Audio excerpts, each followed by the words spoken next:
जय हिंद साथियों। आज प्रतिशत के चैप्टर में हम सवाल लेकर आए हैं। एक आयत की लंबाई 10 मीटर तथा चौड़ाई 8 मीटर है। यदि लंबाई में 10% की तथा चौड़ाई में 20% की वृद्धि करने पर आयत के क्षेत्रफल में कितना प्रतिशत वृद्धि होगी? क्षेत्रफल में कितना प्रतिशत वृद्धि होगी? तो हम इस सवाल को लगाने के लिए ए बी फार्मूला का प्रयोग करेंगे। ए बी फार्मूला होता क्या है?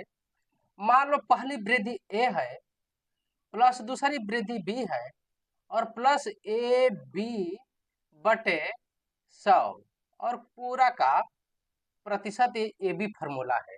ठीक है ना? इसी पे सवाल लगेगा। अब प्रतिशत में वृद्धि पूछा है तो इसके चौड़ाई का कोई मतलब नहीं है। अगर ये जो लंबाई है और चौड़ाई का इसमें कोई रोल नहीं है। जब प्रतिशत में वृद्धि पूछा है हमको मात्र इससे जो परसेंटेज बढ़ रहा है इसी से मतलब है। तो चलिए लगाते हैं इसमें कितना वृद्धि होती है। जो ए बी फार्मूला है यह ये बता रहा है कि एक बार वृद्धि हुई, बी बता रहा है दोबारा वृद्धि हो गई।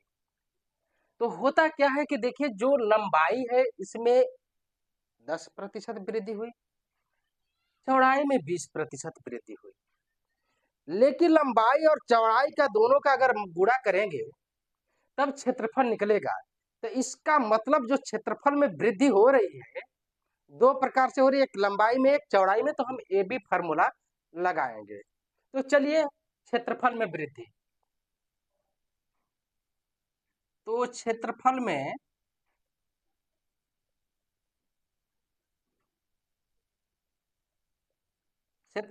प्रतिशत वृद्धि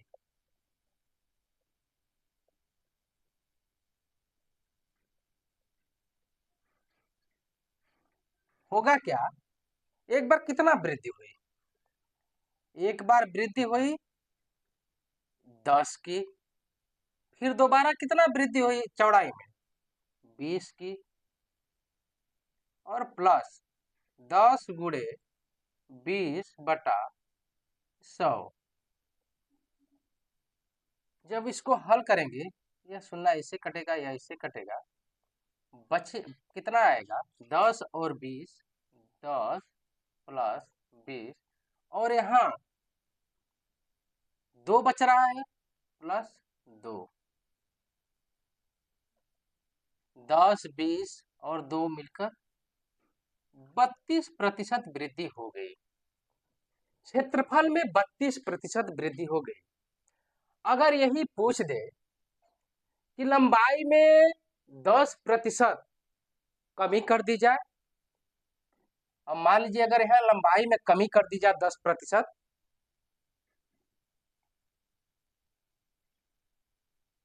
ठीक, और चौड़ाई में 20% वृद्धि कर दी जाए तो क्षेत्रफल पे क्या प्रभाव पड़ेगा? तो क्षेत्रफल में कितना प्रतिशत वृद्धि या कमी? अब सवाल बदल गया। ठीक है, क्षेत्रफल में प्रतिशत वृद्धि या कमी हम निकाल, हमको पता नहीं है।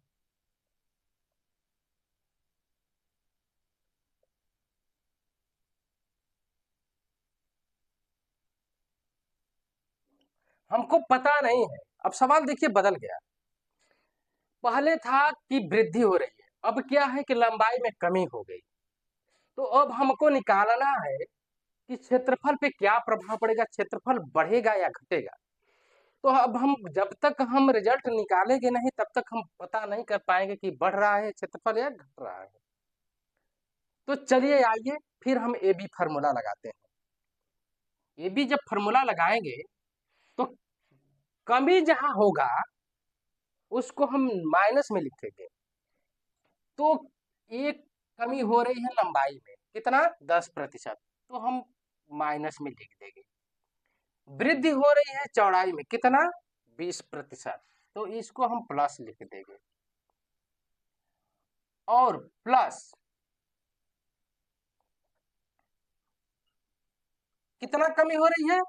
या ए की जगह पे -10, और वृद्धि हो रही है बी की जगह पे प्लस, जहां लिखा जाता है आगे प्लस का चिन्ह नहीं लगाते हैं, बटा 100। इसको हल करेंगे तो -10 + 20 तो ये हो जाएगा 10, और इसका ये तो 0 से 0 काट दीजिए, 0 से 0 0 काट दीजिए, इसका जो प्लस है माइनस में गुणा होगा तो ये हो जाएगा -2, और 10 में से 2 जा 8। जब ये प्लस में आ गया तो अभी क्षेत्रफल में वृद्धि हो रही है, अगर माइनस में आता तो क्षेत्रफल में कमी होती।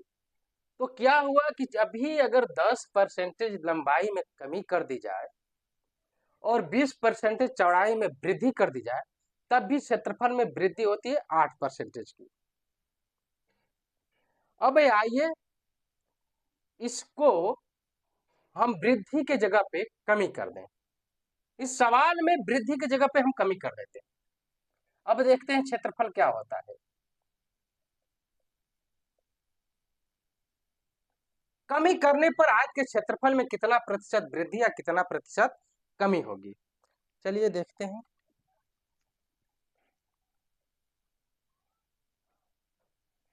फिर ए बी फॉर्मूला हम लगाएंगे। क्या कर रहा है कि आयत की लंबाई में 10% कमी हो गई और चौड़ाई में 20%। जब कमी हो रही है तो क्षेत्रफल तो कम होगा ही। तो अब हम कंफर्म हो गए कि क्षेत्रफल कम होगा, तो क्षेत्रफल में प्रतिशत कमी, ए बी फॉर्मूला हम लगाएंगे। ए बी फॉर्मूला लगाएंगे तो कितना कमी हो रही है, लंबाई में 10, चौड़ाई में 20% की, और प्लस -10 और -20 बटा 100। ठीक है ना। तो जब लगाएंगे तो -10 -20 मिलकर होगा -30, और यह माइनस, पहले तो इसको हम काट लें, यह माइनस और यह माइनस, माइनस का माइनस में गुणा होता है तो प्लस हो जाता है, तो ये हो जाएगा +2, -30 + 2 तो ये हो जाएगा -28। क्षेत्रफल में 28% की कमी हो गई।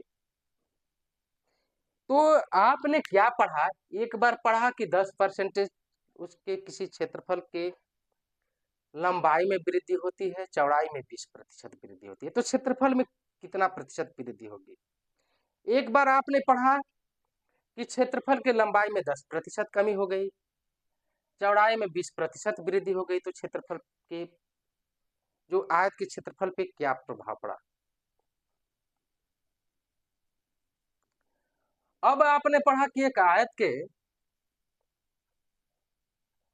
लंबाई में 10% कमी और चौड़ाई में 20% कमी, तो आयत के क्षेत्रफल पे क्या प्रभाव पड़ा। तो आयत का क्षेत्रफल घटा कितना, 28%।